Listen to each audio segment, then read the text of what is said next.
For this video, I drove into South Los Angeles to visit two of that city's notoriously dangerous and blighted neighborhoods, Watts and Compton. These neighborhoods are famous for their history of violence and are examples of true inner-city hoods in one of our nation's largest cities. I took Alameda Boulevard from the south and pulled into South LA at around noon on Wednesday, October 28th, 2020. As we'll see later, at one point, I made a wrong turn and almost got into a bad situation.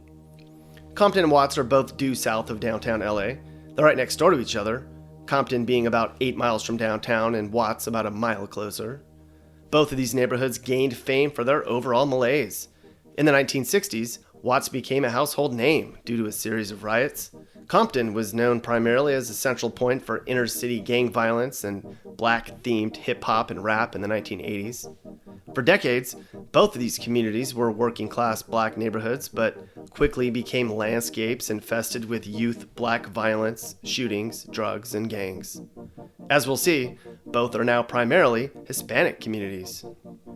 We'll begin in Compton first and drive through some streets there and then head north into Watts. Compton's issues began in the early 70s, and it became so dangerous here that the place had the highest crime rate in the whole state of California. This South Central LA community became famous in the late 80s when local gangster rappers used Compton as a setting for their rap culture. They glorified gang activity, and soon, this community was torn apart from gang violence, primarily from the Bloods and the Crips. Then in 1992, during the Rodney King riots, there was significant rioting and burning here, which made Compton even worse. Around the turn of the century, the Hispanic community began moving in, and there was even a lot of gang violence then between the blacks and Hispanic gangs. 72 people were killed in Compton in 2005, making this one of the most violent cities in the U.S. Today, crime is stabilized in Compton. The LAPD actually gave people $100 checks in exchange for guns with no questions asked. More than 7,000 guns were turned over. As it stands now, things are much more peaceful for this city of nearly 100,000 people. It's 2/3 Hispanic, 1/3 black, and 1% white in Compton. More than 1 in 4 lives below the poverty line here. Home prices average $450,000 in Compton, if you can believe it. And here's the rest of Compton.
Now, if there's any doubt as to how Hispanic South LA has become, while driving through Compton, two Hispanics on horses came right down the middle of the road.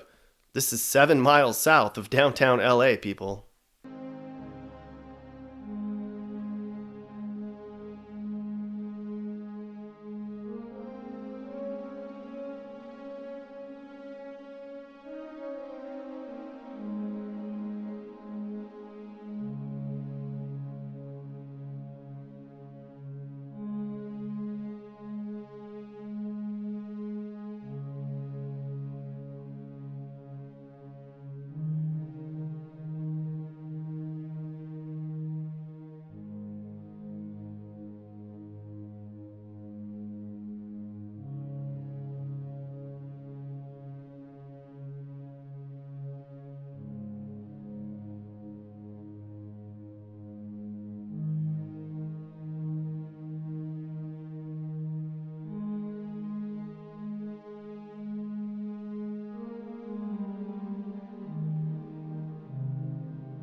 Now we're going to take a quick drive to the neighborhood of Watts, a community of about 35,000 people.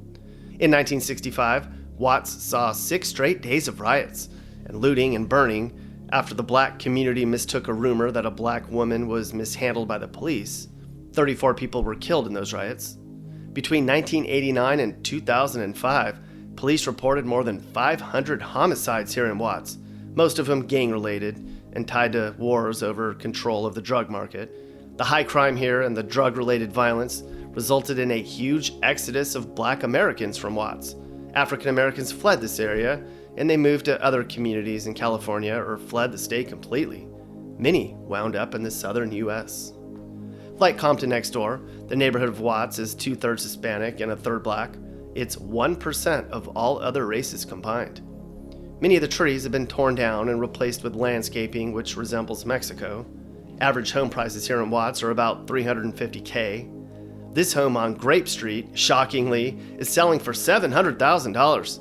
Grape Street is one of the most famous gang hood streets in all of LA. The asking home price for this home is evident of how outrageous the cost of living in California is these days, and it's an example of why people are fleeing this state. $700K for that house in an LA ghetto, people. And speaking of gangs, as I was driving through a Watts housing project, I came upon a group of people who were loitering in the road and stopping cars. I decided I should not continue down that road, as it was likely I would look out of place, especially driving a Jeep Grand Cherokee with a camera mounted on the roof.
Hey guys, if you learned something new about America or what it's like to live in America, great! You should think about subscribing and turning on your notifications. You can also click one of these videos or playlists for more. You can also now buy my songs on iTunes and other formats. Click the link in the description. Thanks for watching. And remember, while we all might have different views, we should all be nice to each other and try to make the U.S. a better place in a positive way. This is Sage, Nick's manager. This has been a Corner House Entertainment production.